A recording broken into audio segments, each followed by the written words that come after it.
Kerala State Chicken Trade Committee State Committee meeting held at Kannur District Committee Office.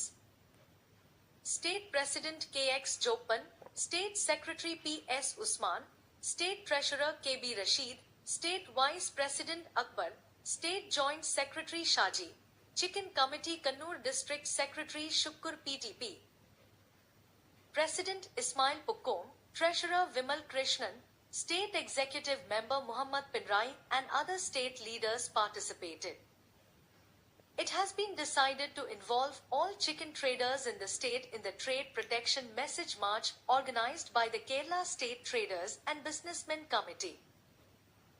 The office bearers also announced that they have decided to hold a secretariat march on 14th May, demanding the closure of all chicken shops in the state, protection of all chicken traders, compliance with Kerala chicken standards, and issuance of licenses to all chicken traders.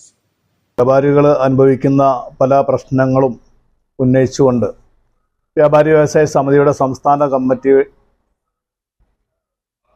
ആഹ്വാനം ചെയ്ത വ്യാപാര സംരക്ഷണ സന്ദേശ ജാഥ ഈ മാസം 13-ാം തീയതി കാസർഗോഡ് നിന്ന് തുടങ്ങി 25-ാം തീയതി തിരുവനന്തപുരത്ത് അവസാനിക്കുകയാണ്. ഈ ജാഥയുടെ ക്യാപ്റ്റൻ വ്യാപാരി വ്യവസായ സമിതിയുടെ സംസ്ഥാന സെക്രട്ടറി ശ്രീ ES ബിജുവാണ്. വ്യാപാരികൾ അനുഭവിക്കുന്ന അസ്വാരസ്യങ്ങൾക്കും അശാന്തിക്കും അറുതി വരുത്താൻ വേണ്ടി, അതേപോലെ തന്നെ ഉദ്യോഗസ്ഥ തലങ്ങളിലേക്ക് ഈ സന്ദേശം എത്തിക്കുവാൻ വേണ്ടിയാണ് ഈ വ്യാപാര സന്ദേശ ജാഥ നടത്തുന്നത്. അടുത്ത മാസം 13-ാം തീയതി പാർലമെന്റ് മാർച്ചും ആസൂത്രണം ചെയ്തിട്ടുണ്ട്.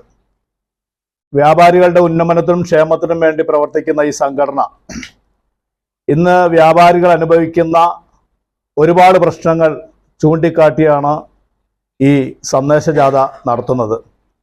പ്രധാനമായിട്ടും വ്യാപാരികൾ അനുഭവിക്കുന്ന വിഷയങ്ങൾ ലൈസൻസ് സംബന്ധമായിട്ട്, ചെറുകിട കോഴിക്കച്ചവടക്കാർക്ക് ആണെങ്കിലും ശരി, ലൈസൻസ് കിട്ടുന്നതിന് ഒരുപാട് മാനദണ്ഡങ്ങൾ ഇവിടെ നിൽക്കെ വ്യാപാരികൾക്ക് ലൈസൻസ് കിട്ടാത്ത ഒരു അവസ്ഥയാണ് ഇന്നുള്ളത്.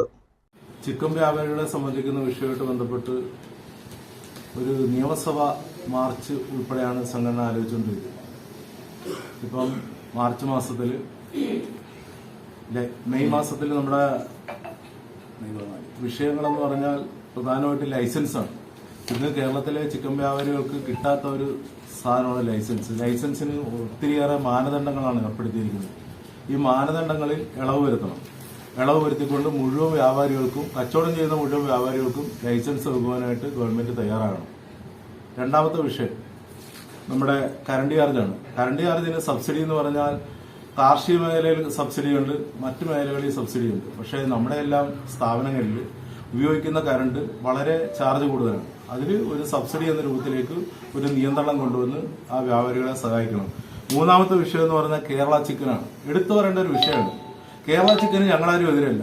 പക്ഷെ മുക്കിന് കേരള ചിക്കൻ വരുന്നത് ഇന്ന് നിലവിലുള്ള വ്യാപാരികൾ ആത്മഹത്യയിലേക്ക് പോകുന്ന അവസ്ഥയിലാണ്. അതുകൊണ്ട് അതിനൊരു നിയന്ത്രണം ഉണ്ടാകണം. നിയന്ത്രണം ചുമ്മാതെയല്ല, 10 കിലോമീറ്ററിനുള്ളിൽ ഒരു കട വരുന്നതിന് ഞങ്ങളാരും എതിരല്ല. പക്ഷെ ഇത് മുക്കിന് കട വന്നു കഴിഞ്ഞ് നിലവിലുള്ള കടകൾ തകർക്കുന്ന സംവിധാനമാണ് ഇപ്പം നടന്നുകൊണ്ടിരിക്കുന്നത്. ഇതുമായിട്ട് ബന്ധപ്പെട്ട് നമുക്കറിയാം ഒത്തിരിയേറെ പരാതികളും കാര്യങ്ങളും ഒക്കെ വരുന്നുണ്ട്. ഈ വരുന്ന ചിക്കൻ ഏത് രൂപത്തിലേക്കാണ്, ആരുടെ കയ്യിലാണ്, സാധാരണ ജനങ്ങളിലാണ് എത്തുന്നതെന്നൊക്കെ ജനങ്ങൾ ചർച്ച ചെയ്യുന്നുണ്ട്. അപ്പൊ ആ വിഷയങ്ങൾക്ക് കൂടി പരിഹാരം കാണുവാൻ വേണ്ടിയാണ് സംഘടന ഒരു വലിയൊരു പ്രക്ഷോഭ സമരത്തിലേക്ക് പോവുകയാണ്. മെയ് മാസത്തിൽ നിയമസഭയിലേക്ക് മാർച്ച് നടത്താനായിട്ട് സമിതിയുടെ സംസ്ഥാന കമ്മിറ്റി അനുമതി മേടിച്ചിട്ടുണ്ട്. അതുമായിട്ട് ബന്ധപ്പെട്ട പ്രക്ഷോഭ സമരങ്ങളിലേക്ക് പോവുകയാണ്. ഈ സമരങ്ങളിൽ എല്ലാ വിഭാഗം ജനങ്ങളുടെയും പിന്തുണ ആവശ്യമാണ്. അതേപോലെ സമിതി നയിക്കുന്ന സംസ്ഥാന യാത്രയ്ക്ക് ഞങ്ങൾ 80 കേന്ദ്രങ്ങളിൽ കേരളത്തിൽ സ്വീകരണം കൊടുക്കുന്നുണ്ട്. അത് ഇതുമായിട്ട് അനുബന്ധമായിട്ട് ഇതിന്റെ കൂടെയുള്ളതാണ്. ആ വിഷയങ്ങളെല്ലാം തന്നെ ഞങ്ങൾ വളരെ സന്തോഷത്തോടെ, ആർഷവത്തോടെ സ്വാഗതം ചെയ്യുകയാണ്.